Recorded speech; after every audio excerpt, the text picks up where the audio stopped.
Ferrari just revealed something that could completely flip the order in Australia, and almost nobody is talking about it the right way. While other teams chased headline lap times in pre-season testing, Ferrari quietly completed over 4,000 kilometers without a single major mechanical failure. That is not just reliable. That is championship-level preparation. Lewis Hamilton says the SF-26 is a rocket in qualifying. Charles Leclerc admits the car is complex but stable, and that energy management could be the key advantage. And now for Melbourne. Ferrari is bringing an upgrade package that includes a redesigned diffuser, a radical pivot rear wing system gaining up to 12 kilometers per hour on the straight, and a refined power unit built specifically for race starts. This is not cosmetic. This is aerodynamic evolution, hybrid optimization, and straight-line efficiency that rivals are already trying to copy. If these upgrades deliver under real race pressure, Ferrari does not just fight for pole. They control the weekend. But if tire degradation and hybrid sensitivity return in hot conditions, everything changes. So the real question is this: did Hamilton and Leclerc just hint at a genuine title contender? Or are we about to witness another Ferrari illusion disappear when the lights go out? Subscribe now, because what happens in Melbourne could define the entire season from race 1. Let's start with Bahrain, because the headline lap times did not tell the real story. On paper, Ferrari was not the fastest car overall. No dramatic table-topping run. No flashy glory laps designed to dominate social media. But what they were doing underneath was far more important. In the second week alone, Ferrari completed over 400 laps, with Charles Leclerc and Lewis Hamilton splitting the workload almost evenly. That is mileage. That is data. That is confidence in the platform. And across the entire preseason, they surpassed 4,000 kilometers without a single major mechanical failure. In a new development cycle, that kind of reliability is gold. But here is where it gets serious. The telemetry coming out of Bahrain revealed that the 067/6 power unit was the most efficient on the grid in energy regeneration. That means Ferrari is not just producing power. They are recovering it better, using it smarter. And in modern Formula One, hybrid efficiency is everything. Now let's talk about race pace. Hamilton completed an 18-lap simulation with linear degradation of 0.18 seconds per lap. That is better than McLaren's numbers, and comparable to Red Bull. That is not hype. That is competitive consistency. And here is something even more revealing.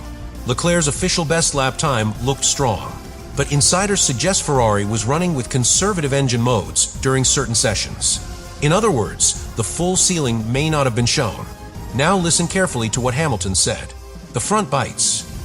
That tells you the SF-26 has strong front-end grip, sharp turn-in, aggressive response in qualifying trim.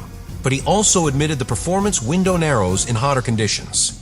That matters for Melbourne, because Albert Park can be unpredictable with temperature swings. Leclerc added that the car is complex but stable. Complex means it requires precision. Stable means the base platform is trustworthy. And when both drivers describe a car as demanding but rewarding, that usually signals high potential. But here is the key takeaway from Block 1. Ferrari did not chase headlines in testing. They chased understanding. They validated aerodynamic correlation with wind tunnel data. They refined hybrid mapping modes. They tested tire compounds under high temperature stress. They ran full race simulations. That is preparation. And that preparation is exactly why the upgrade package for Australia feels so dangerous. Because it is not being added to a fragile car. It is being added to a platform that already looks reliable, efficient, and strategically disciplined.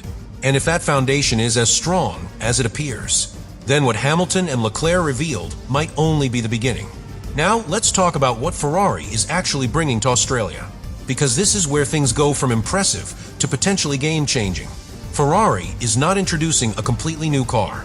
They are introducing what insiders are calling the Melbourne package. And it is surgical, precise, targeted exactly at the areas that matter most for Albert Park. First, the expanded diffuser, approved by the FIA. The volume near the rear wing supports and crash structure has been increased, improving airflow efficiency by approximately 15%. That translates to around 0.15 seconds per lap in medium speed corners. At a track like Melbourne, where flow stability through direction changes is critical, that is huge. But here is where it becomes even more interesting. The rear wing, the so-called pivot central concept. Unlike a traditional drag reduction system that opens from the edge, Ferrari's upper flap pivots from the center. When activated, it dramatically reduces drag. Data from Bahrain showed gains between 8 and 12 kilometers per hour on the main straight. That kind of straight line advantage changes, overtaking dynamics completely. And there is another layer. The transition back to downforce is progressive, not abrupt. That means improved stability under braking. Hamilton was reportedly able to brake later into turn 1 during simulations, gaining roughly a tenth in sector performance. That is not just speed, that is confidence. And confidence under braking wins races. Then comes the power unit update. A fresh 067/6 engine with an optimized Honeywell turbine designed to reduce turbo lag in lower gears. That means stronger traction out of slow corners, cleaner exits, and better launch performance at the race start. Albert Park has multiple slow to medium speed transitions. That upgrade is perfectly aligned with the circuit demands. Ferrari also refined the floor with optimized slots near the rear tires to reduce turbulent inwash from wheels. That improves rear stability, and stability protects tire life, which brings us to the weakness. Rear tire degradation in hotter conditions showed signs of drop-off during longer runs. Hamilton himself admitted the performance window narrows in heat. Melbourne can be unpredictable. If temperatures climb, tire management becomes critical. So here's the real picture. Ferrari arrives in Australia with a car that is likely around 0.4 seconds faster than its Bahrain baseline. Stronger in medium speed corners, faster on the straight, more refined in hybrid deployment, and extremely reliable. That is not chaos. That is calculated evolution. And when you combine a stable platform with a surgical upgrade package, you create something dangerous. Because this is not a team guessing. This is a team building on validated data. If the diffuser performs as simulations predict, if the pivot wing holds up under race stress, if the power unit maintains efficiency across full race distance, then Ferrari will not just fight for pole. They could control the tempo of the entire weekend. And that is why what Hamilton and Leclerc revealed feels so significant. Not because they promised domination, but because their words align with the numbers. And when driver confidence matches engineering data, that is when championships begin to take shape. But now we need to step back and look at the bigger picture. Because upgrades alone do not win the Australian Grand Prix. Execution does. And this is where what Hamilton and Leclerc revealed becomes even more fascinating.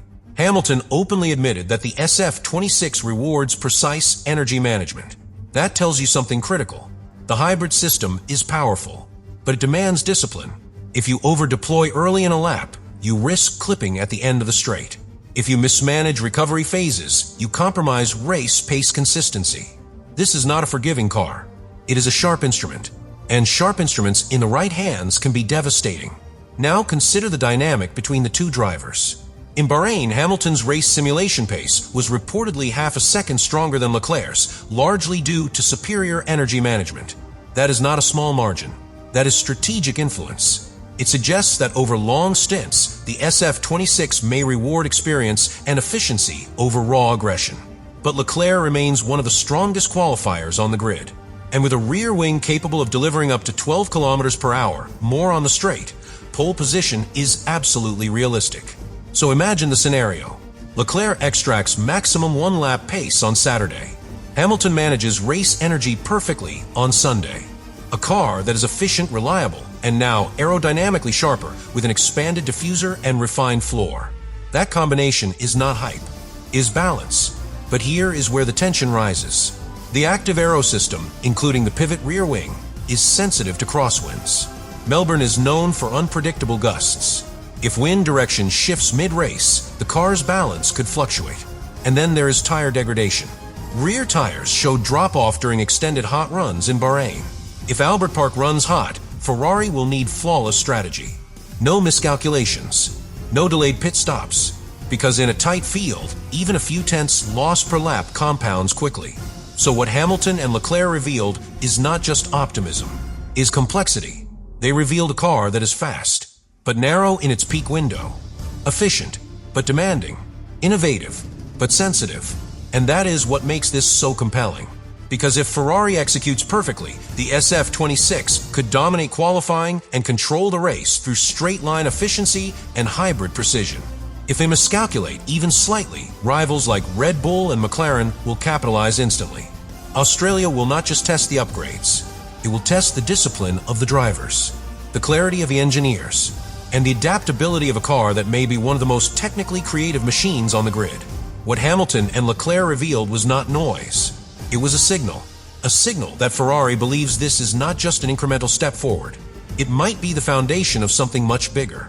And when the lights go out in Melbourne, we will find out whether that belief is justified, or whether the insane promise of the SF-26 still needs one more evolution before it truly delivers.